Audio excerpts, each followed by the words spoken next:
Hello students, I am Monica. Welcome back to my online class. So there we will discuss about our subject SAD, which is System Analysis and Design.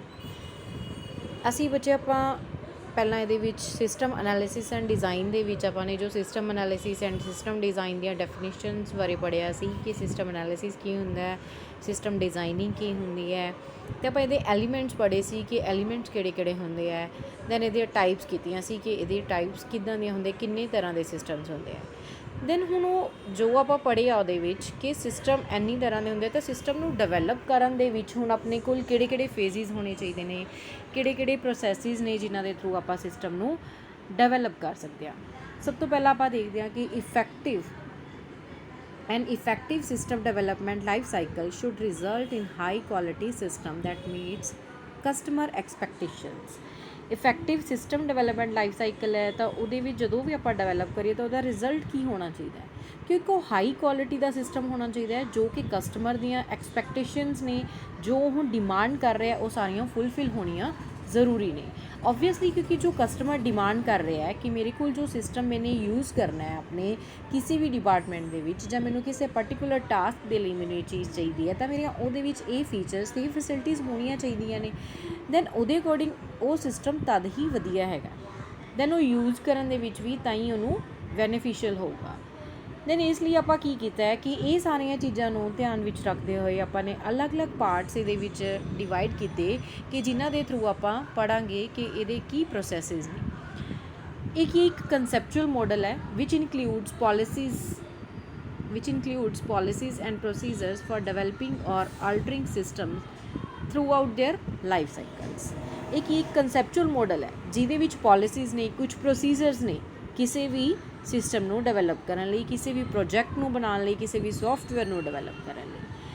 Then analyst ਕੀ ਹੈ, ਜੋ analysis ਕਰ ਰਿਹਾ ਕਿਸੇ system ਨੂੰ ਬਣਾ ਰਿਹਾ, ਉਹਨੂੰ ਬਣਾਉਣ ਤੋਂ ਪਹਿਲਾਂ ਜੋ ਉਹਨੂੰ ਸਾਰਾ ਪ੍ਰੋਸੈਸ ਦਿੱਤਾ ਹੋਇਆ ਕਿ ਤੈਨੇ ਇਸ ਪ੍ਰੋਜੈਕਟ ਦੇ ਵਿੱਚ ਦੇਖਣਾ ਹੈ ਕਿ ਇਹ ਫੀਚਰਸ ਹੋਣੀ ਜ਼ਰੂਰੀ ਨੇ। ਜਦੋਂ ਆਪਾਂ ਉਹਨਾਂ ਨੂੰ ਰਨ ਕਰੀਏ ਤਾਂ ਇਹ ਆਪਣੇ ਕੋਲ ਇਫੈਕਟਿਵ ਇਹਦੀ ਜੋ ਡਿਜ਼ਾਈਨਿੰਗ ਹੈ ਉਹ ਐਵੇਂ ਦੀ ਹੋਣੀ ਚਾਹੀਦੀ ਹੈ। ਤਾਂ ਉਹ ਐਨਾਲਿਸਟ ਕੀ ਕਰਦਾ ਹੈ, to develop an information system SDLC includes the following activities। Firstly ਪਹਿਲਾਂ ਆਪਣੇ ਕੋਲ ਰਿਕੁਆਇਰਮੈਂਟਸ ਕਿ ਕੀ ਰਿਕੁਆਇਰਮੈਂਟਸ ਨੇ ਕਿਸੇ ਵੀ ਪ੍ਰੋਜੈਕਟ ਨੂੰ ਬਣਾਉਣ ਲਈ, ਕਿਸੇ ਵੀ ਸਿਸਟਮ ਨੂੰ ਡਿਵੈਲਪ ਕਰਨ ਦੇ ਲਈ ਆਪਾਂ ਨੂੰ ਕੀ ਸੌਫਟਵੇਅਰ ਚਾਹੀਦੇ ਨੇ, ਕੀ ਉਹਦੇ ਨਾਲ ਆਪਾਂ ਨੂੰ ਜੋ ਹੋਰ ਉਹਦੇ ਇੰਸਟਰੂਮੈਂਟਸ ਨੇ, ਟੂਲਸ ਨੇ ਜਾਂ ਯੂਜ਼ਰ ਦੀਆਂ ਜੋ ਰਿਕੁਆਇਰਮੈਂਟਸ ਨੇ ਉਹ ਇਹ ਚੀਜ਼ਾਂ ਡਿਮਾਂਡ ਕਰ ਰਹੇ ਨੇ। ਦੈਨ ਉਹ ਰਿਕੁਆਇਰਮੈਂਟਸ ਨੂੰ ਆਪਾਂ ਧਿਆਨ 'ਚ ਰੱਖਦੇ ਹੋਏ ਫਸਟਲੀ ਪਹਿਲਾਂ ਆਪਾਂ ਇਹ ਐਨਾਲਿਸਿਸ ਕਰਾਂਗੇ। ਦੈਨ ਡਿਜ਼ਾਈਨ ਕਿੱਦਾਂ ਦਾ ਹੋਣਾ ਚਾਹੀਦਾ ਆਪਣੇ ਸੋਫਟਵੇਅਰ ਦਾ ਤਾਂ ਕਿ ਜੋ ਦੇਖਣ ਲਈ ਅਤੇ ਉਹਨੂੰ ਯੂਜ਼ ਕਰਨ ਦੇ ਵਿੱਚ ਉਹ ਇਫੈਕਟਿਵ ਹੋਵੇ। ਦੈਨ ਇੰਪਲੀਮੈਂਟੇਸ਼ਨ, ਸਾਰਾ ਇਹ ਚੀਜ਼ਾਂ ਕਰਨ ਤੋਂ ਬਾਅਦ ਆਪਾਂ ਨੂੰ ਇੰਪਲੀਮੈਂਟ ਕਰਾਂਗੇ ਕਿ ਵਾਕਈ ਜਦੋਂ ਮੈਂ ਸੋਫਟਵੇਅਰ ਆਪਣਾ ਰਨ ਕਰਾਂਗਾ ਤਾਂ ਉਹਦੇ ਵਿੱਚ ਕਿੱਦਾਂ ਦਿਖੇਗਾ ਅਤੇ ਉਹਦੇ ਫੀਚਰਸ ਕਿਵੇਂ ਯੂਜ਼ ਹੋਣਗੇ, ਕਿ ਉਹਦੇ ਫੀਚਰਸ ਆਪਸ ਦੇ ਵਿੱਚ ਸਿਮਿਲਰ ਤਾਂ ਨਹੀਂ ਹੈਗੇ, ਤਾਂ ਹਰ ਇੱਕ ਦੀ ਫੈਸਿਲਿਟੀ ਜੋ ਆਪਾਂ ਉਹਦੇ ਥਰੂ ਯੂਜ਼ ਕਰ ਰਹੇ ਹਾਂ ਤਾਂ ਉਹ ਕਿੱਦਾਂ ਦੇ ਨੇ। ਦੈਨ ਟੈਸਟਿੰਗ ਕਿ ਕੋਈ ਸੋਫਟਵੇਅਰ ਉਹਦੇ ਵਿੱਚ ਐਰਰ ਤਾਂ ਨਹੀਂ ਆ ਰਹੀ, syntax error, semantic error, logical error, ਤਾਂ ਇਹ ਸਾਰੀਆਂ ਆਪਾਂ ਐਰਰਸ ਚੈੱਕ ਕਰਦੇ ਹਾਂ। ਜਦੋਂ ਇਹ ਐਰਰਸ ਚੈੱਕ ਕਰਨ ਤੋਂ ਬਾਅਦ ਦੈਨ ਆਪਾਂ ਡਿਪਲੋਇਮੈਂਟ, ਓਪਰੇਸ਼ਨਸ, ਮੇਨਟੇਨੈਂਸ, ਤਾਂ ਇਹ ਆਪਣੇ ਜੋ ਉਹਨੂੰ ਡਿਪਲੋਇਮੈਂਟ ਮਤਲਬ ਡਿਵੈਲਪ ਕਰਕੇ ਪ੍ਰੋਪਰਲੀ ਉਹਨੂੰ ਸਾਰਾ ਰਿਕਵਰ ਕਰ ਲੈਂਦੇ ਹਾਂ। ਜੇ ਅਗਰ ਕੋਈ ਐਰਰ ਆ ਰਹੀਆਂ ਨਹੀਂ ਆ ਰਹੀਆਂ ਦੈਨ ਆਪਾਂ ਉਹਦੇ ਓਪਰੇਸ਼ਨਸ ਜੋ ਅਪਲਾਈ ਕਰਨੇ ਨੇ ਓਪਰੇਟ ਕਰਦੇ ਹਾਂ ਉਹਨੂੰ। ਦੈਨ ਆਪਾਂ ਮੇਨਟੇਨ ਕਰਦੇ ਹਾਂ ਕਿ ਹੁਣ ਮੇਰਾ ਸਿਸਟਮ ਲਾਂਚ ਕਰਨ ਦੇ ਲਈ ਰੈਡੀ ਹੈ। ਦੈਨ ਫੇਜ਼ਿਸ ਨੇ ਇਹਦੀਆਂ ਕਿ ਫੇਜ਼ਿਸ ਕੀ ਨੇ ਆਪਣੇ ਕੋਲ ਸਿਸਟਮ ਡਿਵੈਲਪਮੈਂਟ ਲਾਈਫ ਸਾਈਕਲ ਦੇ ਵਿੱਚ। It is a systematic approach which explicitly breaks down the work into phases. ਇਹ ਕੀ ਆਪਣਾ ਸਿਸਟਮੈਟਿਕ ਅਪਰੋਚ ਹੈ ਕਿ ਜੋ ਕਿ ਐਕਸਪਲਿਸਿਟਲੀ ਬ੍ਰੇਕ ਕਰ ਰਿਹਾ ਹੈ ਕਿਸੇ ਵੀ ਕੰਮ ਨੂੰ ਕਿਹਦੇ ਵਿੱਚ, ਫੇਜ਼ਿਸ ਦੇ ਵਿੱਚ ਅਲੱਗ-ਅਲੱਗ। ਇਹ ਕੀ ਨੇ ਆਪਣੇ ਫੇਜ਼ਿਸ ਨੇ। ਫਸਟ ਫੇਜ਼ਿਸ ਹੈ ਪਲੈਨਿੰਗ, ਜਿਹਨੂੰ ਆਪਾਂ ਫਿਜ਼ੀਬਿਲਿਟੀ ਸਟੱਡੀ ਦਾ ਨਾਮ ਵੀ ਦਿੰਦੇ ਹਾਂ। ਫਿਜ਼ੀਬਿਲਿਟੀ ਸਟੱਡੀ ਦੇ ਵਿੱਚ ਕੀ ਹੁੰਦਾ ਕਿ ਆਪਾਂ ਸਟੱਡੀ ਕਰਦੇ ਹਾਂ ਕਿ ਜੋ ਆਪਾਂ ਸਿਸਟਮ ਡਿਵੈਲਪ ਕਰਨ ਜਾ ਰਹੇ ਹਾਂ ਉਹਦੇ ਵਿੱਚ ਕੀ ਚੀਜ਼ਾਂ ਹੋਣੀਆਂ ਚਾਹੀਦੀਆਂ ਨੇ ਅਤੇ ਕੀ ਯੂਜ਼ਰ ਉਹਦੇ ਵਿੱਚ ਡਿਮਾਂਡ ਕਰ ਰਿਹਾ ਹੈ, ਅਤੇ ਯੂਜ਼ਰ ਦੇ ਅਕੋਰਡਿੰਗ ਜਾਂ ਫਿਰ ਜੋ ਮੈਂ ਆਪਣੇ ਮਾਈਂਡ ਦੇ ਅਕੋਰਡਿੰਗ ਸੋਚ ਰਿਹਾ, ਇੱਕ ਐਨਾਲਿਸਟ ਇਹ ਸੋਚਦਾ ਕਿ ਜੋ ਮੈਨੂੰ ਲੱਗਦਾ ਕਿ ਇਹ ਸਿਸਟਮ ਦੇ ਵਿੱਚ ਇਹ ਸਾਰੀਆਂ ਚੀਜ਼ਾਂ ਹੋਣੀਆਂ ਚਾਹੀਦੀਆਂ ਨੇ ਅਤੇ ਇਹਨੂੰ ਡਿਵੈਲਪ ਕਰਨ ਦੇ ਲਈ ਆਪਣਾ ਇਹ ਪ੍ਰੋਸੈਸ ਹੋਣਾ ਚਾਹੀਦਾ, ਤਾਂ ਆਪਾਂ ਉਹ ਸਾਰਾ ਪਲੈਨਿੰਗ ਦੇ ਵਿੱਚ ਫਿਜ਼ੀਬਿਲਿਟੀ ਸਟੱਡੀ ਦੇ ਵਿੱਚ ਲਿਖਦੇ ਹਾਂ, ਇੱਕ ਡਾਕੂਮੈਂਟੇਸ਼ਨ ਤਿਆਰ ਕਰਦੇ ਹਾਂ। ਦੈਨ ਉਹਦੇ ਵਿੱਚ ਆਪਾਂ ਸਾਰੀ ਕੋਸਟ ਐਨਾਲਿਸਿਸ ਵੀ ਕਰਦੇ ਹਾਂ ਕਿ ਜੋ ਮੇਰਾ ਇੱਕ ਪ੍ਰੋਜੈਕਟ ਨੂੰ ਬਣਾਉਣ ਦੇ ਵਿੱਚ ਮੇਰਾ ਬਜਟ ਹੈ, ਜੋ ਮੇਰੀ ਕੋਸਟ ਜਾਏਗੀ ਜਾਂ ਜੋ ਮੇਰੀ ਲੇਬਰ ਹੈ ਉਹ ਇੰਨੀ ਲੱਗੇਗੀ, ਠੀਕ ਹੈ, ਇਹ ਸਾਰੀਆਂ ਚੀਜ਼ਾਂ ਦੀ ਇਨਵੈਸਟਮੈਂਟ ਕਿੰਨੀ ਕੁ ਹੋ ਜਾਏਗੀ। ਤਾਂ ਇਹ ਸਾਰੀਆਂ ਚੀਜ਼ਾਂ ਉਸ ਪਲੈਨਿੰਗ ਦੇ ਵਿੱਚ ਆਪਾਂ ਇੱਕ ਡਾਕੂਮੈਂਟੇਸ਼ਨ ਤਿਆਰ ਕਰਨਾ। ਦੈਨ ਹੈ ਆਪਣਾ ਐਨਾਲਿਸਿਸ। ਦੈਨ ਉਸ ਪਲੈਨਿੰਗ ਦੇ ਅਕੋਰਡਿੰਗ ਆਪਾਂ ਐਨਾਲਾਈਜ਼ ਕਰਦੇ ਹਾਂ ਕਿ ਮੇਰਾ ਸਿਸਟਮ ਕਿਵੇਂ ਵਰਕ ਕਰੇਗਾ, ਉਸ ਦੇ ਵਿੱਚ ਸਾਰੀਆਂ ਚੀਜ਼ਾਂ ਕਿਵੇਂ ਕਿਵੇਂ ਕੰਮ ਕਰਨਗੀਆਂ, ਅਤੇ ਜਦੋਂ ਆਪਾਂ ਉਹਨਾਂ ਨੂੰ ਰਨ ਕਰਾਂਗੇ ਤਾਂ ਇਹ ਮੇਰਾ ਪ੍ਰੋਸੈਸ ਐਵੇਂ ਦਾ ਹੋਏਗਾ। ਦੈਨ ਉਸ ਨੂੰ ਯੂਜ਼ ਕਰਨ ਦੇ ਵਿੱਚ ਕਿੰਨੀ ਅੰਡਰਸਟੈਂਡਿੰਗ ਹੋਏਗੀ ਇੱਕ ਯੂਜ਼ਰ ਦੇ ਲਈ ਕਿ ਕਿੰਨੀ ਜਲਦੀ ਉਹ ਇਸ ਪ੍ਰੋਜੈਕਟ ਨੂੰ ਸਮਝ ਸਕਦਾ ਹੈ। ਜ਼ਿਆਦਾ ਕੰਪਲੈਕਸ ਸਿਸਟਮ ਬਣਾਵਾਂਗੇ ਦੈਨ ਯੂਜ਼ਰ ਉਹਨੂੰ ਈਜ਼ੀਲੀ ਅੰਡਰਸਟੈਂਡ ਨਹੀਂ ਕਰ ਸਕਦਾ। ਜੇਕਰ ਜ਼ਿਆਦਾ ਕੰਪਲੈਕਸਿਟੀ ਹੋਊਗੀ, ਜ਼ਿਆਦਾ ਹੈਵੀ ਸੋਫਟਵੇਅਰ ਹੋਊਗਾ ਤਾਂ ਯੂਜ਼ਰ ਨੂੰ ਓਨਾ ਹੀ ਯੂਜ਼ ਕਰਨ ਦੇ ਵਿੱਚ ਉਹਨੂੰ ਮੁਸ਼ਕਿਲ ਹੋਊਗੀ। ਦੈਨ ਇਹ ਐਨਾਲਾਈਜ਼ ਕਰਨਾ ਕਿ ਜੋ ਹੈ ਆਪਣੇ ਉਹਦੇ ਵਿੱਚ, ਜਿਵੇਂ ਇਹਨਾਂ ਨੇ ਕਿਹਾ ਕਿ understand business needs and processing needs. ਆਪਾਂ ਸਾਰੀਆਂ ਜੋ ਉਹਦੀਆਂ ਬਿਜ਼ਨਸ ਨੀਡਸ ਨੇ ਕਿ ਬਿਜ਼ਨਸ ਦੇ ਵਿੱਚ ਉਹਨੂੰ ਇਹ ਪ੍ਰੋਜੈਕਟ ਇਸ ਚੀਜ਼ ਲਈ ਚਾਹੀਦਾ, ਇਸ ਪਰਪਸ ਦੇ ਲਈ ਚਾਹੀਦਾ ਹੈ, ਜਾਂ ਪ੍ਰੋਸੈਸਿੰਗ ਨੀਡਸ ਨੇ ਜੋ ਉਹਨੇ ਪ੍ਰੋਸੈਸਿੰਗ ਕਰਨੀਆਂ ਨੇ ਉਹਦੇ ਅਕੋਰਡਿੰਗ ਕੀ ਕਸਟਮਰ ਡਿਮਾਂਡ ਕਰ ਰਿਹਾ ਹੈ। ਤਾਂ ਇਹ ਸਾਰੀਆਂ ਚੀਜ਼ਾਂ ਨੂੰ ਦੇਖਦੇ ਹੋਏ ਆਪਾਂ ਇਸ ਚੀਜ਼ ਨੂੰ ਐਨਾਲਾਈਜ਼ ਕਰਦੇ ਹਾਂ ਕਿ ਮੇਰੇ ਸਿਸਟਮ ਦੇ ਵਿੱਚ ਇਹ ਚੀਜ਼ਾਂ ਐਵੇਂ ਹੋਣੀਆਂ ਚਾਹੀਦੀਆਂ ਨੇ। ਦੈਨ ਹੈ ਡਿਜ਼ਾਈਨਿੰਗ ਫੇਜ਼। ਡਿਜ਼ਾਈਨਿੰਗ ਫੇਜ਼ ਦੇ ਵਿੱਚ ਕੀ ਹੈ, ਦੇਖੋ, define solution system based on requirement and analysis decision. ਜਿਹੜੀਆਂ ਉਹਦੀਆਂ ਰਿਕੁਆਇਰਮੈਂਟਸ ਨੇ ਜਾਂ ਐਨਾਲਿਸਿਸ ਡਿਸੀਜ਼ਨ ਆਪਾਂ ਨੇ ਲਿਆ ਹੈ ਕਿ ਐਨਾਲਾਈਜ਼ ਕੀਤਾ ਹੈ ਕਿ ਇਸ ਪ੍ਰੋਜੈਕਟ ਦੇ ਵਿੱਚ ਮੇਰੇ ਇਹ ਸਾਰੀਆਂ ਚੀਜ਼ਾਂ ਹੋਣੀਆਂ ਚਾਹੀਦੀਆਂ ਨੇ, ਦੈਨ ਉਹਦੇ ਅਕੋਰਡਿੰਗ ਆਪਾਂ ਉਸ ਪ੍ਰੋਜੈਕਟ ਨੂੰ ਡਿਜ਼ਾਈਨ ਕਰਦੇ ਹਾਂ।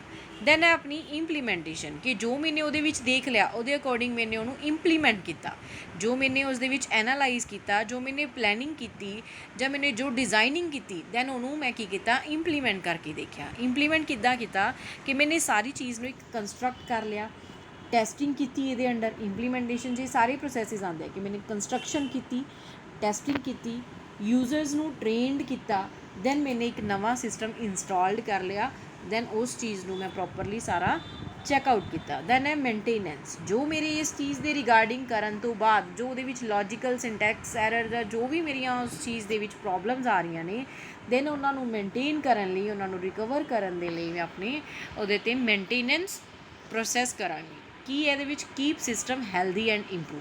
ਸਿਸਟਮ ਨੂੰ ਹੈਲਦੀ ਅਤੇ ਇੰਪਰੂਵ ਕਰਨ ਲਈ ਹੋਰ ਆਪਾਂ ਕੀ ਕਰਾਂਗੇ, ਉਹਦੇ ਵਿੱਚ ਮੇਨਟੇਨੈਂਸ ਕਰਾਂਗੇ। ਦੈਨ ਇਹ ਹੈ ਜੋ ਆਪਾਂ ਉੱਪਰ ਪੜ੍ਹੇ ਨੇ ਦੇ ਉਹਨਾਂ ਨੂੰ ਬਰੀਫਲੀ ਦੇਖਦੇ ਹਾਂ ਕਿ ਕੀ ਦੱਸਿਆ ਹੋਇਆ। ਫਿਜ਼ੀਬਿਲਿਟੀ ਸਟੱਡੀ ਔਰ ਪਲੈਨਿੰਗ। ਦੇਖੋ, ਪਲੈਨਿੰਗ ਕੀ ਹੈ, ਇੱਕ ਫਿਜ਼ੀਬਿਲਿਟੀ ਸਟੱਡੀ ਹੈ।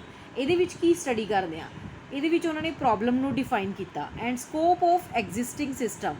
ਜੋ ਇੱਕ ਐਗਜ਼ਿਸਟਿੰਗ ਸਿਸਟਮ ਹੈ ਮੇਰੇ ਕੋਲ, ਐਗਜ਼ਿਸਟ ਕਰ ਰਿਹਾ ਐਟ ਪ੍ਰੈਜ਼ੈਂਟ, ਤਾਂ ਉਹਦੇ ਵਿੱਚ ਕੀ ਕੀ ਚੀਜ਼ਾਂ ਨੇ, ਕੀ ਕੀ ਫੈਸਿਲਿਟੀਜ਼ ਨੇ, ਉਹਦੇ ਅਕੋਰਡਿੰਗ ਮੈਨੂੰ ਕੀ ਪ੍ਰੋਬਲਮਸ ਫੇਸ ਕਰ ਰਿਹਾ ਮੈਂ, ਦੈਨ ਉਹ ਪ੍ਰੋਬਲਮ ਨੂੰ ਰਿਕਵਰ ਕਰਨ ਲਈ ਮੈਂ ਇੱਕ ਨਵਾਂ ਸਿਸਟਮ ਲਾਂਚ ਕਰ ਰਿਹਾ ਜਿਹਦੇ ਵਿੱਚ ਮੇਰੀਆਂ ਇਹ ਸਾਰੀਆਂ ਚੀਜ਼ਾਂ ਰਿਕਵਰ ਹੋਣੀਆਂ ਜ਼ਰੂਰੀ ਨੇ। ਇਹ ਮੇਰੇ ਫਿਜ਼ੀਬਿਲਿਟੀ ਸਟੱਡੀ ਕਹਿੰਦੀ ਹੈ। Then overview the new system and determine its objective. Then ਮੈਨੇ ਨਿਊ ਸਿਸਟਮ ਜੋ ਮੈਨੇ ਸੋਚਿਆ ਕਿ ਉਹਦੇ ਵਿੱਚ ਮੈਨੇ ਇਹ ਪ੍ਰੋਬਲਮਸ ਨੂੰ ਰਿਕਵਰ ਕਰਨਾ ਹੈ, ਤਾਂ ਮੇਰੀਆਂ ਹੀ ਨਿਊ ਸਿਸਟਮ ਦੇ ਵਿੱਚ ਸਾਰੀਆਂ ਚੀਜ਼ਾਂ ਹੋਣੀਆਂ ਚਾਹੀਦੀਆਂ। ਦੈਨ ਮੈਂ ਉਸ ਨਿਊ ਸਿਸਟਮ ਨੂੰ ਓਵਰਵਿਊ ਕਰੂੰ, ਮੈਂ ਸੋਚੂੰ ਕਿ ਮੇਰੇ ਸਿਸਟਮ ਦੇ ਵਿੱਚ ਇਹ ਸਾਰੇ ਫੀਚਰਸ ਜ਼ਰੂਰੀ ਨੇ ਜੋ ਅੱਜ ਦੇ ਟਾਈਮ 'ਚ ਇੱਕ ਯੂਜ਼ਰ ਫੇਸ ਕਰ ਰਿਹਾ ਅਤੇ ਮੈਨੇ ਉਹਨੂੰ ਇਹ ਫੀਚਰਸ ਦੇਣੇ ਹੈ। And determine it's objectives. ਅਤੇ ਇਹਦੇ ਆਬਜੈਕਟਿਵਸ ਕੀ ਹੋਣਗੇ, ਜੋ ਇਹਦੀਆਂ ਐਂਡ 'ਤੇ ਅਚੀਵਮੈਂਟਸ ਹੋਣਗੀਆਂ ਤਾਂ ਉਹ ਕਿੱਦਾਂ ਦੀਆਂ ਹੋਣਗੀਆਂ। ਇਹ ਵੀ ਨਾ ਹੋਵੇ ਕਿ ਮੈਂ ਪਿਛਲੇ ਜੋ ਸਿਸਟਮ ਦੇ ਵਿੱਚ ਪ੍ਰੋਬਲਮਸ ਨੇ ਉਹਨਾਂ ਨੂੰ ਰਿਕਵਰ ਤਾਂ ਕਰ ਰਿਹਾ, ਬਟ ਉਹ ਰਿਕਵਰੀ ਦੇ ਨਾਲ ਨਾਲ ਆਪਾਂ ਕੁਝ ਫੀਚਰਸ ਐਵੇਂ ਦੇ ਪਾਤੇ ਵੀ ਯੂਜ਼ਰ ਸਮਝ ਹੀ ਨਾ ਸਕੇ, ਤਾਂ ਉਹਦੇ ਯੂਜ਼ ਕਰਨ ਦਾ ਵੀ ਉਹਨੂੰ ਕੋਈ ਫਾਇਦਾ ਨਹੀਂ। ਦੈਨ ਆਪਾਂ ਕੀ ਕਰਦੇ ਹਾਂ, ਕਨਫਰਮ ਪ੍ਰੋਜੈਕਟ ਫਿਜ਼ੀਬਿਲਿਟੀ। ਦੈਨ ਮੈਂ ਪ੍ਰੋਜੈਕਟ ਦੀ ਇੱਕ ਫਿਜ਼ੀਬਿਲਿਟੀ ਤਿਆਰ ਕਰ ਲੈਂਦੇ, ਇੱਕ ਡਾਕੂਮੈਂਟੇਸ਼ਨ ਤਿਆਰ ਕਰ ਲੈਂਦੇ ਕਿ ਮੇਰੇ ਪ੍ਰੋਜੈਕਟ ਦੇ ਵਿੱਚ ਇਹ ਸਾਰੀਆਂ ਚੀਜ਼ਾਂ ਹੋਣਗੀਆਂ। ਪ੍ਰੋਡਿਊਸ ਦਾ ਪ੍ਰੋਜੈਕਟ ਸ਼ਡਿਊਲ। ਦੈਨ ਮੈਂ ਉਸ ਦੇ ਅਕੋਰਡਿੰਗ ਆਪਣਾ ਸ਼ਡਿਊਲ ਬਣਾ ਲੈਂਦਾ ਕਿ ਮੈਂ ਇਸ ਚੀਜ਼ ਦੇ ਵਿੱਚ ਇਹ ਸਾਰੀਆਂ ਚੀਜ਼ਾਂ ਰੱਖਣੀਆਂ ਨੇ, ਕਿੰਨੇ ਟਾਈਮ ਦੇ ਵਿੱਚ ਮੈਨੇ ਇਹ ਪ੍ਰੋਜੈਕਟ ਨੂੰ ਬਣਾ ਕੇ ਤਿਆਰ ਕਰਨਾ ਹੈ, ਮੈਨੇ ਇਹਦੇ ਅੰਦਰ ਕਿੰਨੀ ਲੇਬਰ ਰੱਖਣੀ ਹੈ, ਜੋ ਮੇਰੀ ਕੋਸਟ ਇਨਵੈਸਟਮੈਂਟ ਹੈ ਇਹਦੇ 'ਤੇ ਕਿੰਨੀ ਹੋਊਗੀ, ਇਹ ਸਾਰੀਆਂ ਚੀਜ਼ਾਂ ਨੂੰ ਮੈਨੇ ਇੱਕ ਪ੍ਰੋਜੈਕਟ ਸ਼ਡਿਊਲ ਦੇ ਅੰਦਰ ਰੱਖ ਲਿਆ। Then during this phase threats constraints integration and security of system are also considered. मतलब इनू की थ्रेट्स होंगे, हो सकता है कि मेरे प्रोजैक्ट नू ईजीली मतलब कोई भी सिक्योरिटी ना प्रोवाइड होवे, दैन ਉਹਦੇ ਵਿੱਚੋਂ ਮੇਰਾ डाटा चोरी भी हो सकता है। ठीक है, ਉਹਦੇ ਤੇ ਕੰਸਟ੍ਰੇਂਟਸ ਨੇ, मतलब ਕੀ ਪਾਬੰਦੀਆਂ ਹੋਣੀਆਂ ਚਾਹੀਦੀਆਂ ਨੇ, ਉਹਦੀਆਂ ਲਿਮਿਟੇਸ਼ਨਸ ਕੀ ਹੋਣੀਆਂ ਚਾਹੀਦੀਆਂ ਨੇ, इंटीग्रेशन होनी चाहिए है, मतलब किसी होर सिस्टम वांगू नहीं होना चाहिए, सिमिलर नहीं होना चाहिए, मेरा कुछ डिफरेंट पार्ट्स उहदे विच होने ज़रूरी ने। जे मेरी कुछ डिफरेंशिएटी होगी बाकी प्रोजैक्ट्स नालों, दैन ताई यूज़र शायद मेरा प्रोजैक्ट यूज़ कर सकता है। उन्होंने प्रॉपर सिक्योरिटी होनी चाहिए है कि जो यूज़र उन्होंने यूज़ करेगा उहदे विच जां अपना डाटाबेस जां कोई भी अपना रिकॉर्ड मेनटेन करके रखेगा, दैन वो अपना सिस्टम उहदे थ्रू सिक्योर कर सकता है। तो ये सारिया चीज़ा मैंने की करनिया प्लैनिंग दे विच करनिया है, क्योंकि मैं जी पहला ही ये माइंड च आपां लैके चलांगे तो आपां उस प्रोजैक्ट नूं उस चीज़ तक पहुँचा सकते हैं जो आपां उहदे विच सोचियां ने। Feasibility report for entire project is created at the end of this phase. जो मैंने फिजिबिलिटी रिपोर्ट पहला मैंने स्टडी की है कि ये चीज़ां होनी चाहिए, दैन एंड ते मैं एक रिपोर्ट भी तैयार करदा कि मैंने इस प्रोजैक्ट दे विच सारियां चीज़ां रख लियां, ये सारियां फीचर्स मेरे को अवेलेबल ने। दैन है नैक्सट मेरे को एनालिसिस एंड स्पैसीफिकेशन। जो मैंने एनालिसिस किया वो वो सारिया चीज़ों स्पैसीफाई करना। सब तो पहला की है gather analyse and validate the information जो चाहिए सी फिजिबिलिटी स्टडी के अकॉर्डिंग मैंने उन्होंने स्टडी किया उस प्रोजैक्ट में कि ये चीज़ां होनिया जरूरी हैं। दैन वो इनफॉर्मेशन वो अकॉर्डिंग मैंने गैदर करनिया शुरू की, दैन उन्होंने एनालाइज करना शुरू किया, उन्होंने वैलिडेट किया। मैं किया वो वैलिडिटी लगाती कि मैंने इस टाइम पीरियड के विदिन मैंने इस प्रोजैक्ट नूं तैयार करना है, तो ये सारिया इनफॉर्मेशन जरूरी ने तो होनिया चाहिए। Define the requirements and prototypes for a new systems. तो मैंने जो नवा सिस्टम है लॉन्च करना है वो अकॉर्डिंग मैंने वो रिक्वायरमेंट्स नूं डिफाइन किया, तो वो प्रोटोटाइप्स की होने चाहिए ने। Evaluate the alternatives and prioritise the requirements. कि जो मेरे आल्टरनेटिव्स ने कि जेकर ये चीज़ ये बाई चांस नहीं होंगी तो वह आल्टरनेटिव की रखना मैंने। तो ओबवियसली जो आप कोई चीज़ बनाने बाई चांस ये चीज़ ना बनी तो खराब भी ना हो, ताकि जो मेरी वो लेबर लगी है, जो मेरी ये कॉस्ट लगी है, जो मेरा वो टाइम लगे है, दैन वो चीज़ मेरी खराब ना हो। बाई चांस वो सारे फीचर्स नहीं होंगे तो मैं आल्टरनेटिव लैके चलाँगा कि मैंने इस प्रोजैक्ट नूं किवें मोड़ देना है किसी होर जगह पर, किसी होर प्लेस पर इनू यूज़ करने दे विच। Then software requirement specification SRS documentation तैयार करदे हैं दे जिहदे विच मैंने सारा ये चीज़ां दे भी सॉफ्टवेयर पार्ट्स मेरे होने चाहिए ने। देखो इन्होंने क्या है which specifies the software hardware functional and network requirements. जो जिहदे विच आपां ये देखते हैं कि मेरी सॉफ्टवेयर्स की रिक्वायरमेंट यही है, ये सॉफ्टवेयर्स होने चाहिए ने, उन्होंने फंक्शनस आ होने चाहिए ने, ये हार्डवेयर पार्ट्स मेरे ज़रूरी ने, ऐदा का मेरे नूं ये नैटवर्क चाहिए है। Of the system is prepared at the end of this phase. जो मेरे को इस फेज़ के ड्यूरिंग एक प्रोजैक्ट तैयार होगा। दैन नैक्सट है मेरे को सिस्टम डिज़ाइन। देखो आप फिजिबिलिटी स्टडी की, प्लैनिंग की, दैन एनालाइज किया, वो अकॉर्डिंग फिर मैं अपने सिस्टम को डिज़ाइन करना शुरू किया। It includes the design of application network databases user interfaces and system interfaces. तो जो मेरे नैटवर्क्स ने डाटाबेसिस ने मैंने वो सारिया चीज़ों डिज़ाइन करना शुरू करता। Then transform the SR document into logical structure. जो मैंने एक SRS डॉक्यूमेंटेशन तैयार की सी उस की रखा सी कि मेरी सॉफ्टवेयर रिक्वायरमेंट्स की है, हार्डवेयर रिक्वायरमेंट्स की है, दैन वो सारिया चीज़ों मैंने की किया एक लॉजिकल स्ट्रक्चर देता, एक प्रॉपर पाथ देता कि ये सारिया चीज़ां मेरे को एवें एवें रन होणगियां। तो इन्हां दे विच जिवें आपां कहदे कि लॉजिकल स्ट्रक्चर मीनस कोई कंडीशनस कि मेरिया सॉफ्टवेयर इत्थे यूज़ होना है, जिथे मैनूं ये सॉफ्टवेयर नहीं चाहिए दैन मैं उत्थे की यूज़ करना है। जेकर मेरे को ये हार्डवेयर पार्ट नहीं तो मैंने वो जगह पर की रिप्लेस करना है। तो ये सारिया चीज़ों मैंने एक लॉजिकल स्ट्रक्चर एक लॉजिकल फॉर्म के लैके उन्होंने प्रिपेयर करना। Then create contingency training maintenance and operation plan. Then उस तो बाद मैंने ट्रेनिंग देनी है जो मेरे यूज़र्स ने, ठीक है, उन्होंने मेनटेन करना है, ऑपरेशन प्लान करना है कि ऑपरेशन कदों स्टार्ट करना है, किमें स्टार्ट करना है, कित्थे स्टार्ट करना है। Review the proposed design. जो मैंने डिज़ाइन प्रपोज किया उन्होंने एक बार रिव्यू करना, दोबारा चैकआउट करना कि वो कोई कमी तो नहीं। Then ensure that the final design must meet the requirement stated in SRS document. Then ਉਸ ਤੋਂ ਬਾਅਦ ਇੰਸ਼ੋਰ ਕਰਨਾ ਕਿ ਜੋ ਮੇਰਾ ਫਾਈਨਲ ਡਿਜ਼ਾਈਨ ਹੋਊਗਾ ਕਿ ਉਹ ਸਾਰੀਆਂ ਰਿਕੁਆਇਰਮੈਂਟਸ ਨੂੰ ਫੁਲਫਿਲ ਕਰੇਗਾ ਜਾਂ ਨਹੀਂ ਕਰੇਗਾ। Finally prepare a design document which will be use during the next phases. Then ਮੈਨੇ ਡਿਜ਼ਾਈਨਿੰਗ ਡਾਕੂਮੈਂਟ ਇੱਕ ਤਿਆਰ ਕਰ ਲਿਆ ਕਿ ਮੇਰੀ ਡਿਜ਼ਾਈਨਿੰਗ ਦੇ ਵਿੱਚ ਕੀ ਪਾਰਟਸ ਨੇ ਉਹ ਕੀ ਕਿੱਥੇ ਕਿੱਥੇ ਯੂਜ਼ ਹੋਣਗੇ। ਦੈਨ ਉਹਦੇ ਅਕੋਰਡਿੰਗ ਮੈਨੇ ਜੋ ਮੇਰੇ ਨੈਕਸਟ ਫੇਜ਼ਿਸ ਦੇ ਵਿੱਚ ਯੂਜ਼ ਹੋਣ ਵਾਲੇ ਨੇ। ਦੈਨ ਜੋ ਮੈਨੇ ਡਿਜ਼ਾਈਨਿੰਗ ਕੀਤੀ ਉਸ ਤੋਂ ਬਾਅਦ ਮੈਨੇ ਉਹਨੂੰ ਇੰਪਲੀਮੈਂਟ ਕਰਕੇ ਦੇਖਿਆ ਕਿ ਜੋ ਮੇਰੇ ਸੌਫਟਵੇਅਰ ਪਾਰਟਸ ਨੇ ਹਾਰਡਵੇਅਰ ਪਾਰਟਸ ਨੇ ਉਹਨਾਂ ਦੇ ਅਕੋਰਡਿੰਗ ਕੀ ਮੇਰੀ ਚੀਜ਼ ਰਨ ਕਰੇਗੀ, ਕੀ ਮੇਰਾ ਡਿਜ਼ਾਈਨ ਐਵੇਂ ਹੋਏਗਾ। ਦੈਨ ਉਹਦੇ ਅਕੋਰਡਿੰਗ ਮੈਨੇ ਕੀ ਕੀਤਾ, ਇਹਦੇ ਵਿੱਚ ਕੋਡਿੰਗ ਸਟਾਰਟ ਕੀਤੀ। ਕੋਡਿੰਗ ਸਟਾਰਟ ਕਰਨ ਦੇ ਲਈ ਦੇਖੋ ਇਹਨਾਂ ਨੇ ਕਿ ਇੰਪਲੀਮੈਂਟ ਦਾ ਡਿਜ਼ਾਈਨ ਇਨਟੂ ਸੋਰਸ ਕੋਡ। ਜਿਹੜੀ ਮੇਰੀ ਡਿਜ਼ਾਈਨਿੰਗ ਹੈ ਉਹਨੂੰ ਮੈਨੇ ਇੱਕ ਸੋਰਸ ਕੋਡ ਦੇ ਵਿੱਚ ਕੋਡਿੰਗ ਫਾਰਮ ਕੀਤੀ। Then combine all the modules together into training environment that detect errors and defects. ਜੋ ਮੇਰੇ ਐਰਰਸ ਆ ਰਹੇ ਨੇ, ਕੋਈ ਵੀ ਡਿਫੈਕਟਸ ਨੇ, ਠੀਕ ਹੈ, ਉਹ ਸਾਰਿਆਂ ਨੂੰ ਉਹਦੇ ਵਿੱਚ ਚੈੱਕ ਆਊਟ ਕਰਨਾ। ਇੰਪਲੀਮੈਂਟੇਸ਼ਨ ਦੇ ਵਿੱਚ ਆਪਾਂ ਦੇਖਿਆ ਕਿ ਕੋਡਿੰਗ ਹੈ, ਟੈਸਟਿੰਗ ਹੈ, ਠੀਕ ਹੈ, ਐਰਰ ਡਿਟੈਕਸ਼ਨ ਹੈ, ਇਹ ਆਪਾਂ ਸਾਰੀਆਂ ਚੀਜ਼ਾਂ ਇਹਦੇ ਵਿੱਚ ਦੇਖਦੇ ਹਾਂ। ਦੈਨ ਅਗਰ ਇਹਦੇ ਅਕੋਰਡਿੰਗ ਕੋਈ ਵੀ ਆਪਾਂ ਨੂੰ ਇਹਦੀ ਪ੍ਰੋਬਲਮ ਆਉਂਦੀ ਹੈ ਜਾਂ ਇਨਵਾਇਰਮੈਂਟ ਦੇ ਅਕੋਰਡਿੰਗ ਉਹ ਸੂਟੇਬਲ ਨਹੀਂ ਹੈਗਾ, ਆਪਾਂ ਉਸ ਸੌਫਟਵੇਅਰ ਨੂੰ ਇੰਸਟਾਲ ਕਰਕੇ ਦੇਖਿਆ ਕਿ ਜੋ ਮੇਰੀਆਂ ਇਹਦੇ ਵਿੱਚ ਸਾਰੀਆਂ ਚੀਜ਼ਾਂ ਯੂਜ਼ ਹੋਣ ਵਾਲੀਆਂ ਨੇ ਉਹ ਮੇਰੀਆਂ ਯੂਜ਼ ਹੋਣਗੀਆਂ ਨਹੀਂ ਹੋਣਗੀਆਂ, ਕਿਵੇਂ ਯੂਜ਼ ਹੋਣਗੀਆਂ, ਤਾਂ ਮੈਨੇ ਉਹ ਸਿਸਟਮ ਨੂੰ ਇੰਸਟਾਲ ਕਰਕੇ ਦੇਖਿਆ। ਦੈਨ ਉਸ ਤੋਂ ਬਾਅਦ ਅਗਰ ਉਹਦੇ ਵਿੱਚ ਕੋਈ ਵੀ ਦਿੱਕਤ ਆਉਂਦੀ ਹੈ, ਕੋਈ ਵੀ ਪ੍ਰੋਬਲਮ ਆਉਂਦੀ ਹੈ, ਦੈਨ ਮੈਨੇ ਉਹਨੂੰ ਕਿਵੇਂ ਦੂਰ ਕਰਨਾ ਹੈ ਉਹ ਆਪਾਂ ਕਰਾਂਗੇ ਮੇਨਟੇਨੈਂਸ ਦੇ ਵਿੱਚ। ਉਸ ਸਿਸਟਮ ਨੂੰ ਮੇਨਟੇਨ ਕਰਨਾ, देखो इन्होंने क्या include all the activities such as phone support और फिजिकल ऑन साइट सपोर्ट। मतलब अज के टाइम आप ये नहीं सोच सकते कि इकला कंप्यूटर से अपनी डेस्कटॉप विंडो के अकॉर्डिंग ही वो काम करना चाहिए। देखो अज के टाइम की चीज़ है कि आप कोई भी सॉफ्टवेयर चलाने तो वो की ने मोबाइल एंड्रॉयड बेस्ड सिस्टम भी ने कि आप जो उन्होंने मोबाइल फोन्स के खोलीए तो वो भी उन्होंने कंपैटिबिलिटी होवे, वो भी वो प्रॉपरली ओपन होना चाहिए कि सिस्टम के या फिर वह एक एवें का वर्जन जो अपने एंड्रॉयड फोन्स के लिए भी होवे। अगर आप कंप्यूटर्स के लिए या डेस्कटॉप्स के लिए यूज़ करना है तो वो भी अपना वो फीचर्स होने जरूरी ने। अगर ये सारिया चीज़ां कोई प्रॉब्लम्स है दैन आप उन्होंने मेनटेन करना, उन्होंने रीमेनटेनेंस करना, उन्होंने सारिया एरर्स ने, उन्होंने जो प्रॉब्लम्स ने उन्होंने रिजॉल्व आउट करना। then you see life cycle of system analysis and design. Then there is a diagram which specify all the phases of that life cycle in the proper way. There are all the steps. Firstly there is requirement determination and specification। जो अपनी requirements हैं उन्होंने determine करना तो उन्होंने specify करना। Then उहदे according मैंने की फिजिबिलिटी एनालिसिस किया।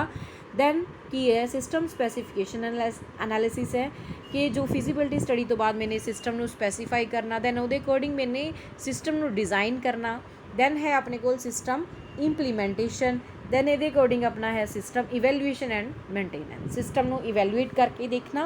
दैन उस तो बाद जो कोई प्रॉब्लम है उन्होंने मेनटेन करना, रीमेनटेनेंस करना, वो एरर्स नू दूर करना। हुण ये सारिया चीज़ों जो ने फेजिज तैयार किए, ये कौन करता है? एक सिस्टम एनालिस्ट जो सिस्टम एनालिस्ट है उसका रोल की है, वो ये सारिया चीज़ों चैकआउट करेगा। वो अकॉर्डिंग जो आपू सिस्टम के प्रॉपर एक चीज़ चाहिए है, जो आपू जो अपना बजट है, जो अपनी कोस्ट लगेगी, वो सारिया चीज़ों प्रॉपरली चैकआउट करना, उन्होंने थोरोली रीड आउट करना। ये की है एक सिस्टम एनालिस्ट का मेन काम है। इन्होंने क्या देखो system analyst is a person who is thoroughly aware of the system, जो कि प्रॉपरली वो सिस्टम बारे अवेयर है तो गाइड करता है system development project by giving proper direction. तो उन्होंने प्रॉपर डायरैक्शन दिंदा है कि अपना काम एवें ही होना चाहिए है। वो अपने जो अंडर ट्रेनर्स आते हैं उन्होंने दसदा है कि तुसी किवें ट्रेन करना है। जो उहदे अंडर एम्पलॉयज़ ने उन्होंने एक ट्रेनिंग देनी है किस चीज़ के रिगार्डिंग, जो टैक्नीकल चीज़ां ने अपनिया, जो उहदे अंडर अपनिया कोडिंग पार्ट्स ने, डिज़ाइनिंग पार्ट्स ने, तो ये सारिया चीज़ों लिए अपने अलग अलग ट्रेनर्स ने, तो हर एक दे लिए अपने को अलग अलग एम्पलॉयज़ ने, अलग अलग लेबर है कि ये चीज़ ये मेनटेन करनगे, ये चीज़ ये मेनटेन करनगे। दैन उस तो बाद मेन रोल्स ने इन्होंने आपां पार्ट्स दसे हैं कि किवें ने उन्हां दे विच। फस्ट है defining and understanding the requirement of user through various fact finding techniques. ठीक है, इन्हां दे understanding and requirements of the user, जो यूजर दी रिक्वायरमेंट्स ने उन्होंने सारिਆਂ फाइंड आउट करना। Then prioritising the requirements by obtaining user consensus, कि जो यूजर्स दियां ने उन्होंने प्रायोरिटाइज करना, जो दियां रिक्वायरमेंट्स ने उन्होंने सब तो पहला फुलफिल करना। अगर वो नहीं होंदियां दैन मेरे को ऑल्टरनेट रखना। दैन गैदरिंग करना इन्फॉर्मेशनस दी, ठीक है, कि मेरे को की इन्फॉर्मेशनस होनियाँ ज़रूरी ने। Maintains analysis and evaluation to arrive at the appropriate system. Analysis करना, इवैल्यूएट करना टू एप्रोप्रीएट सिस्टम ਨੂੰ ਲਾਂਚ ਕਰਨ ਲਈ, ਉਹਨੂੰ ਬਣਾਉਣ ਦੇ ਲਈ। ਸੁਜੈਸਟ ਮੈਨੀ ਫਲੈਕਸੀਬਲ ਆਲਟਰਨੇਟਿਵ ਸੋਲਿਊਸ਼ਨਸ। ਜੇਕਰ ਮੇਰੀਆਂ ਉਹ ਚੀਜ਼ਾਂ ਨਹੀਂ ਹੁੰਦੀਆਂ ਦੈਨ ਅਲੱਗ-ਅਲੱਗ ਆਲਟਰਨੇਟਿਵ ਸੋਲਿਊਸ਼ਨ ਕੀ ਨੇ। ਬੈਸਟ ਸੋਲਿਊਸ਼ਨ ਪਿਕ ਆਊਟ ਕਰਨਾ ਉਹਦੇ ਵਿੱਚੋਂ, ਠੀਕ ਹੈ। Quality, cost and quantify cost and benefits, ਜੋ ਮੇਰੇ ਕੋਸਟ ਅਤੇ ਉਹਦੇ ਵਿੱਚ ਬੈਨੀਫਿਟਸ ਹੋਣਗੇ ਉਹ ਸਾਰੀਆਂ ਚੀਜ਼ਾਂ। Draw certain specifications which are easily understood by users and programmer in precise and detailed form। ਸਾਰੀਆਂ ਜੋ ਆਪਣੀਆਂ users, understood by users and programmer in precise and detailed form, ਸਾਰੀਆਂ ਉਹ ਚੀਜ਼ਾਂ ਨੂੰ ਸਪੈਸੀਫਾਈ ਕਰਨਾ ਇੱਕ ਈਜ਼ੀਲੀ ਫੋਰਮ ਦੇ ਵਿੱਚ, ਤਾਂ ਕਿ ਯੂਜ਼ਰ ਜਾਂ ਜੋ ਪ੍ਰੋਗਰਾਮਰ ਹੈ ਉਹਨੂੰ ਈਜ਼ੀਲੀ ਡਿਟੇਲਡ ਫੋਰਮ ਦੇ ਵਿੱਚ ਰੀਡ ਆਊਟ ਕਰ ਸਕੇ ਅਤੇ ਈਜ਼ੀਲੀ ਅੰਡਰਸਟੈਂਡ ਕਰ ਸਕੇ। Implemented the logical design of system which must be modular. ਜੋ ਲੌਜੀਕਲ ਡਿਜ਼ਾਈਨ ਹੈ ਸਿਸਟਮ ਦਾ ਉਹਨੇ ਬਣਾਇਆ ਹੈ ਤਾਂ ਉਸ ਚੀਜ਼ ਨੂੰ ਪ੍ਰੋਪਰਲੀ ਇੰਪਲੀਮੈਂਟ ਕਰਵਾਉਣਾ। then plan the periodicity of for evaluation after it has been used for some time। then periodicity ਹੈ ਜੋ ਉਹਦੀ evaluation ਦੇ ਲਈ, ਜਦੋਂ ਇਹ ਯੂਜ਼ ਹੋਣਾ ਸ਼ੁਰੂ ਹੋ ਗਿਆ ਉਸ ਤੋਂ ਕੁਝ ਕੁ ਟਾਈਮ ਬਾਅਦ ਹੁੰਦਾ ਕਿ ਆਪਣੇ ਕੋਲ ਨਵੇਂ ਫੀਚਰਸ ਹੋਰ ਆ ਰਹੇ ਨੇ ਜਾਂ ਐਡਵਾਂਸਡ ਕੋਈ ਟੈਕਨੋਲੋਜੀਜ਼ ਆ ਰਹੀਆਂ ਨੇ, ਦੈਨ ਉਹਨਾਂ ਦੇ ਅਕੋਰਡਿੰਗ ਇਹਨੂੰ ਨਾਲ ਰਿਕਵਰ ਕਰਨਾ, ਉਹਦੇ ਵਿੱਚੋਂ ਨਵੇਂ ਫੀਚਰਸ ਐਡ ਕਰਨਾ। Attributes of system analyst. Then ਆਪਣੇ ਕੋਲ ਇੱਕ ਸਿਸਟਮ ਐਨਾਲਿਸਟ ਦੇ ਵਿੱਚ ਕੀ ਚੀਜ਼ਾਂ ਹੋਣੀਆਂ ਚਾਹੀਦੀਆਂ ਨੇ, ਉਹਦੇ ਵਿੱਚ ਕੀ ਸਕਿੱਲਸ ਹੋਣੇ ਚਾਹੀਦੇ ਨੇ। ਸਕਿੱਲਸ ਨੇ ਦੇਖੋ, ਇੰਟਰਪਰਸਨਲ ਸਕਿੱਲਸ ਹੋਣੇ ਚਾਹੀਦੇ ਨੇ, ਟੈਕਨੀਕਲ ਸਕਿੱਲਸ ਉਹਦੇ ਵਿੱਚ ਜ਼ਰੂਰੀ ਨੇ, ਐਨਾਲੀਟੀਕਲ ਸਕਿੱਲਸ ਜ਼ਰੂਰੀ ਨੇ, ਮੈਨੇਜਮੈਂਟ ਸਕਿੱਲਸ ਜ਼ਰੂਰੀ ਨੇ। ਕਿਉਂਕਿ ਮੈਨੇਜਮੈਂਟ ਨਾਲ ਕਿਵੇਂ ਗੱਲ ਕਰਨੀ ਹੈ, ਉਹਨਾਂ ਨੂੰ ਕਿਵੇਂ ਸਮਝਾਉਣਾ ਹੈ ਜਾਂ ਉੱਥੇ ਕੀ ਮੈਨੇਜ ਕਰਨਾ ਹੈ, ਆਪਾਂ ਹਰ ਇੱਕ ਚੀਜ਼ ਨੂੰ ਮੈਨੇਜ ਕਰਨ ਦਾ ਇੱਕ ਵੇ ਹੋਣਾ ਚਾਹੀਦਾ ਹੈ। ਦੈਨ ਟੈਕਨੀਕਲ ਸਕਿੱਲਸ, ਕਿ ਟੈਕਨੀਕਲ ਜੇਕਰ ਐਰਰਸ ਆਉਂਦੀਆਂ ਨੇ ਤਾਂ ਉਹਨੂੰ ਹੈਲਪ ਕਰੇ ਉਹ ਜੋ ਆਪਣੇ ਕੋਲ ਸਿਸਟਮ ਐਨਾਲਿਸਟ ਹੈ, ਤਾਂ ਜੋ ਆਪਣੇ ਅੰਡਰ ਉਹਦੇ ਐਮਪਲੋਇਜ਼ ਨੇ ਉਹਨਾਂ ਨੂੰ ਕੋਈ ਦਿੱਕਤ ਆ ਰਹੀ ਹੈ ਕਿ ਉਹਨਾਂ ਨੂੰ ਟੈਕਨੀਕਲ ਉਹਨਾਂ ਤੋਂ ਐਰਰਸ ਨਹੀਂ ਰਿਕਵਰ ਹੋ ਰਹੀਆਂ, ਦੈਨ ਉਹਨਾਂ ਦੀ ਹੈਲਪ ਕਰਨਾ ਕਿ ਇਸ ਚੀਜ਼ਾਂ ਨੂੰ ਕਿਵੇਂ ਦੂਰ ਕਰ ਸਕਦੇ ਆ। ਐਨਾਲੀਟੀਕਲ ਐਰਰਸ, ਕਿ ਹਰ ਇੱਕ ਚੀਜ਼ ਨੂੰ ਐਨਾਲਾਈਜ਼ ਕਰਨ ਦੇ ਉਹਦੇ ਅੰਡਰ ਸਕਿੱਲਸ ਹੋਣੇ ਚਾਹੀਦੇ ਨੇ। ਇੰਟਰਪਰਸਨਲ ਸਕਿੱਲਸ ਨੇ, ਦੇਖੋ ਇਹਨਾਂ ਨੇ ਕਿਹਾ interface with user and programmers, ਕਿ ਉਹਨਾਂ ਦੇ ਵਿਚਕਾਰ ਕਿਵੇਂ ਗੱਲਬਾਤ ਕਰਨੀ ਹੈ, ਕਿਵੇਂ ਉਹਨਾਂ ਨੂੰ ਸਮਝਾਉਣਾ ਹੈ, ਕਿਵੇਂ ਉਹਨਾਂ ਨੂੰ ਟੀਚ ਕਰਨਾ ਹੈ, ਕਿਵੇਂ ਉਹਨਾਂ ਨਾਲ ਕਮਿਊਨੀਕੇਟ ਕਰਨਾ ਹੈ, ਉਹਨਾਂ ਨੂੰ ਪ੍ਰੋਬਲਮ ਆਉਂਦੀ ਹੈ ਦੈਨ ਉਹਨਾਂ ਨੂੰ ਕਿਵੇਂ ਮੋਟੀਵੇਟ ਕਰਨਾ ਹੈ, ਇਹ ਸਾਰੀਆਂ ਚੀਜ਼ਾਂ। ਦੈਨ ਐਨਾਲੀਟੀਕਲ ਸਕਿੱਲਸ ਦੇ ਵਿੱਚ ਸਿਸਟਮ ਸਟੱਡੀ ਐਂਡ ਆਰਗੇਨਾਈਜੇਸ਼ਨਲ ਨੌਲੇਜ ਹੋਣੀ ਚਾਹੀਦੀ ਹੈ। ਜੇਕਰ ਪ੍ਰੋਬਲਮ ਆਉਂਦੀ ਹੈ, ਪ੍ਰੋਬਲਮ ਨੂੰ ਐਨਾਲਾਈਸਿਸ ਕਰਨਾ ਅਤੇ ਪ੍ਰੋਬਲਮ ਨੂੰ ਆਇਡੈਂਟੀਫਾਈ ਕਰਨਾ, ਪ੍ਰੋਬਲਮ ਨੂੰ ਸੋਲਵ ਕਰਨਾ, ਇਹ ਸਾਰੀਆਂ ਚੀਜ਼ਾਂ ਉਹਦੇ ਵਿੱਚ ਹੋਣੀਆਂ ਜ਼ਰੂਰੀ ਨੇ। ਮੈਨੇਜਮੈਂਟ ਸਕਿੱਲਸ ਦੇ ਅਕੋਰਡਿੰਗ ਉਹਦੇ ਵਿੱਚ ਕੀ ਹੋਣਾ ਚਾਹੀਦਾ ਹੈ, ਰਿਸੋਰਸ ਐਂਡ ਪ੍ਰੋਜੈਕਟ ਮੈਨੇਜਮੈਂਟ ਹੋਣੀ ਚਾਹੀਦੀ ਹੈ। ਚੇਂਜ ਐਂਡ ਰਿਸਕ ਮੈਨੇਜਮੈਂਟ, ਅਗਰ ਕੋਈ ਚੇਂਜ ਕਰਨੀ ਹੈ ਦੈਨ ਰਿਸਕ ਲੈਣ ਵਾਲਾ ਹੋਵੇ, ਕਿ ਜੇਕਰ ਬਾਈ ਚਾਂਸ ਉਹ ਰਿਕੁਆਇਰਮੈਂਟਸ ਜੋ ਯੂਜ਼ਰ ਦੀਆਂ ਨੇ ਉਹ ਫੁਲਫਿਲ ਨਹੀਂ ਹੁੰਦੀਆਂ, ਦੈਨ ਯੂਜ਼ਰ ਨੂੰ ਕਿਵੇਂ ਆਪਣੇ ਪ੍ਰੋਜੈਕਟ ਤੋਂ ਇੰਪ੍ਰੈਸ ਕਰਨਾ ਹੈ। ਜ਼ਰੂਰੀ ਨਹੀਂ ਕਿ ਉਹੀ ਸਾਰੀਆਂ ਫੀਚਰਸ ਕਈ ਵਾਰ ਨਹੀਂ ਫੁਲਫਿਲ ਹੁੰਦੇ, ਦੈਨ ਉਹ ਥੋੜ੍ਹੇ ਬਹੁਤ ਫੀਚਰਸ ਉਹਦੇ ਵਿੱਚ ਮਿਲਦੇ ਜੁਲਦੇ ਹੈ ਅਤੇ ਬਾਕੀ ਉਹ ਯੂਜ਼ਰ ਉਹ ਤੋਂ ਇੰਪ੍ਰੈਸ ਹੋ ਕੇ ਆਪਣਾ ਉਹ ਜੋ ਸਿਸਟਮ ਹੈ ਉਹਨੂੰ ਯੂਜ਼ ਕਰਨ ਦੇ ਲਈ ਉਹ ਮਜਬੂਰ ਹੋਵੇ ਕਿ ਹਾਂ ਇਹ ਸਿਸਟਮ ਮੈਂ ਯੂਜ਼ ਕਰਨਾ ਹੈ। ਕਿਵੇਂ ਯੂਜ਼ ਕਰਨਾ ਹੈ, ਉਹ ਸਾਰੀਆਂ ਚੀਜ਼ਾਂ ਇਹਦੇ ਵਿੱਚ ਉਹਨੂੰ ਪਤਾ ਹੋਣੀਆਂ ਚਾਹੀਦੀਆਂ। ਦੈਨ ਟੈਕਨੀਕਲ ਸਕਿੱਲਸ ਹੈ, ਨੌਲੇਜ ਆਫ ਕੰਪਿਊਟਰ, ਮਤਲਬ ਉਹਦੇ ਵਿੱਚ ਟੈਕਨੀਕਲ ਜੋ ਚੀਜ਼ਾਂ ਨੇ ਜੋ ਜ਼ਰੂਰੀ ਨੇ ਕਿ ਉਹਨੂੰ ਪਤਾ ਹੋਣੀਆਂ ਚਾਹੀਦੀਆਂ, ਉਹਦੀਆਂ ਸਾਰੀਆਂ ਨੌਲੇਜ ਟੈਕਨੀਕਲ ਰਿਗਾਰਡਿੰਗ, ਜਿਵੇਂ ਕਿ ਕੰਪਿਊਟਰਸ ਅਤੇ ਸੋਫਟਵੇਅਰਸ ਬਾਰੇ ਪਤਾ ਹੋਣਾ ਚਾਹੀਦਾ ਹੈ, ਜੋ ਉਹਦੀਆਂ ਨਵੀਆਂ ਟੈਕਨੋਲੋਜੀਜ਼ ਆ ਰਹੀਆਂ ਨੇ ਅੱਜ ਦੇ ਟਾਈਮ 'ਚ ਉਹਨਾਂ ਬਾਰੇ ਪਤਾ ਹੋਣਾ ਚਾਹੀਦਾ ਹੈ। ਇਹ ਸੀ ਆਪਣੀ SDLC ਲਾਈਫ ਸਾਈਕਲ ਸੀ, ਇੱਕ ਸਿਸਟਮ ਨੂੰ, ਸੋਫਟਵੇਅਰ ਨੂੰ, ਇੱਕ ਪ੍ਰੋਜੈਕਟ ਨੂੰ ਡਿਵੈਲਪ ਕਰਨ ਦੇ ਲਈ ਜੋ ਆਪਾਂ ਨੂੰ ਮੇਨ ਫੇਜ਼ਿਸ ਜ਼ਰੂਰੀ ਨੇ ਕਿ ਇਹ ਸਾਰੇ ਉਹਦੇ ਵਿੱਚ ਆਪਾਂ ਨੂੰ ਕਿਸੇ ਵੀ ਸੋਫਟਵੇਅਰ ਨੂੰ ਲਾਂਚ ਕਰਨ ਤੋਂ ਪਹਿਲਾਂ ਜੋ ਆਪਾਂ ਨੇ ਧਿਆਨ ਵਿੱਚ ਰੱਖਣੇ ਹੈ, ਇਹ ਫੇਜ਼ਿਸ ਆਪਾਂ ਨੂੰ ਰੀਡ ਕਰਨੇ ਜ਼ਰੂਰੀ ਨੇ। ਇਹਨਾਂ ਦੇ ਅਕੋਰਡਿੰਗ ਆਪਣਾ ਇੱਕ system better and good result ਦੇਗਾ। Then I hope you all will understand। Thank you and bye bye students।